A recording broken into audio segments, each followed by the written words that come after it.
You did not protect South Africans. You exposed us to drug cartels. The police also must act against those amongst the police who embark on corrupt activities. Julius Mkwanazi came under investigation following allegations of his alleged links to controversial businessman Vusimuzi Matlala. South Africa stands at a very dangerous intersection where politics, power, and crime seem to walk the same street. For decades, the African National Congress, the Party of Liberation of Mandela, has carried the nation's hope. But beneath the ideals and the slogans, a darker story has been unfolding. It's a story of how the state, which is the very same system meant to protect South Africans, became compromised, and how criminal networks may have quietly infiltrated government structures, blurring the line between law and lawlessness.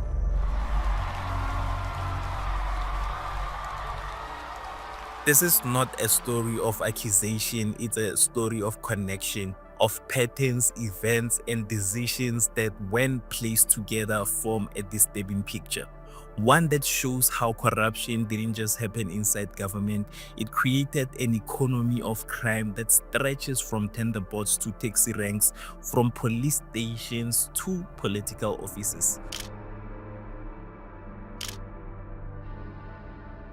I interviewed Thapelo Mohapi yesterday, the General Secretary of Abahlali Basemjondolo, who told us he's in hiding now after the recent killing of yet another leader of the Sheikh Dwellers movement. And he told us, and we've just played that clip there, and I'm quoting him. He says, "We have no doubt that it is a local ANC in Ward 101 at eThekwini that is behind the attack in this particular informal settlement."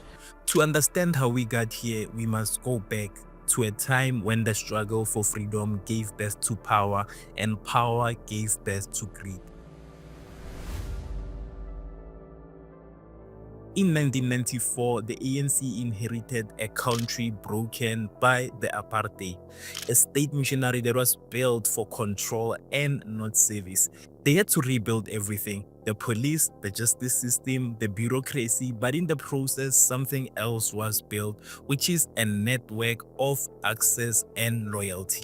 Contracts, positions, and tenders became the new currency of power. And for those who controlled them, politics became a business and crime a business partner. I think if we look around throughout the continent, it really be very difficult to find a ruling party that has no corruption in it. I think it'd be extremely difficult. I'd challenge everybody. Obenawa was challenging people to raise their hands. I'd ask anybody to tell me one ruling party on the continent that's not touched by corruption. And I know there's no hand that's going to go up. It's an important challenge because of its impact. It's bad in itself, but it has an impact on all of these things we're trying to do. I need to be finished on what I've done. We're spending more time discussing Zuma must go. I don't understand why. Under President Mbeki, whispers of corruption began to grow. Under Zuma, those whispers turned into an avalanche, and the Zondo Commission later revealed how state-owned enterprises became feeding grounds. I'm talking about enterprises like Eskom or Transnet, which are all dripping with the fingerprints of political elites and private fixers. But while the spotlight was on big state capture, something else was happening in the shadow, which was the capture of the police.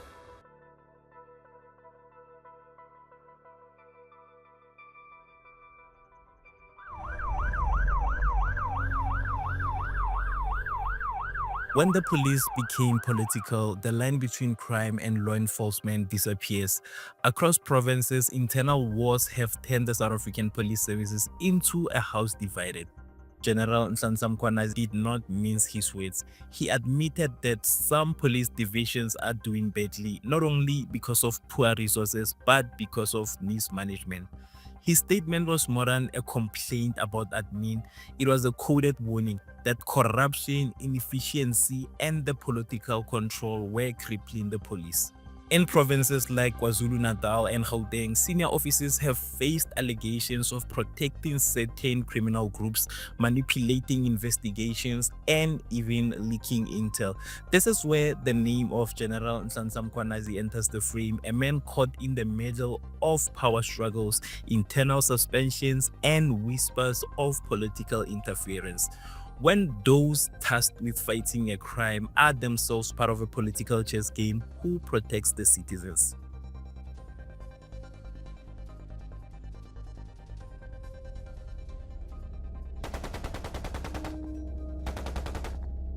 South Africa has become one of the most dangerous countries in the world for politicians and whistleblowers. More than 450 assassinations have been linked to political or business disputes since 2018. Each death tells a story of someone who stood in the way of money, tenders, or exposure. And in many cases, investigations stall, evidence disappears, and witnesses vanish. It's as if there's an invisible hand which is protecting the killers and silencing the truth. Experts call it the assassination economy, which is a market where power, fear, and loyalty are bought with blood. And while this happens, government leaders call for reform, but few ever face justice. And I can confirm before the South Africans today that the investigation which these members were involved with in Gauteng has unmasked the syndicate. And this syndicate involves, amongst others, politicians who are currently serving in parliament. The law enforcement officers include the members of the South African Police Service, the Metro Police, and correctional services. They include prosecutors in Gauteng province, the judiciary, and all these are controlled by the drug cartel as well as business people in that province of Gauteng. To truly understand how politics links to crime, follow the money. Tender networks have become the bloodstream of corruption, from construction to school nutrition, from security contracts to PPE. Billions circulate through politically connected companies. A construction company has been ordered to pay the Special Investigating Unit more than 68 million rand that it earned fraudulently from the Mogalakwena municipality in Limpopo. The Special Tribunal has declared Easyway Tarmac Pave and Project CC's 167.9 million rand contract with that municipality unconstitutional, unlawful and invalid. Many of these networks are not random.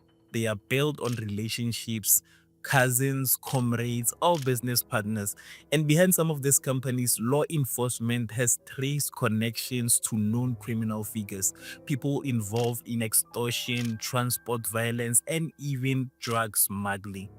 When you merge political loyalty with organized crime, you don't just get corruption, you get a parallel state, one that runs on fear, loyalty, and profit.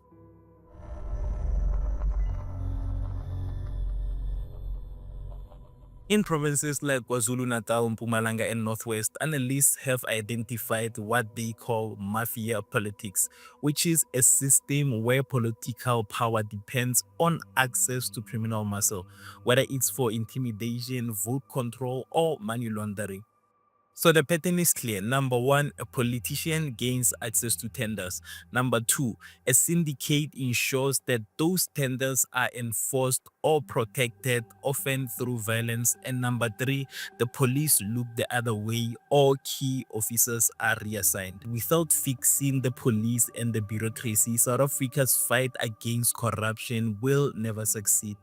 And for every official suspended, another will always emerge, and that new one will often be connected to the same political circles.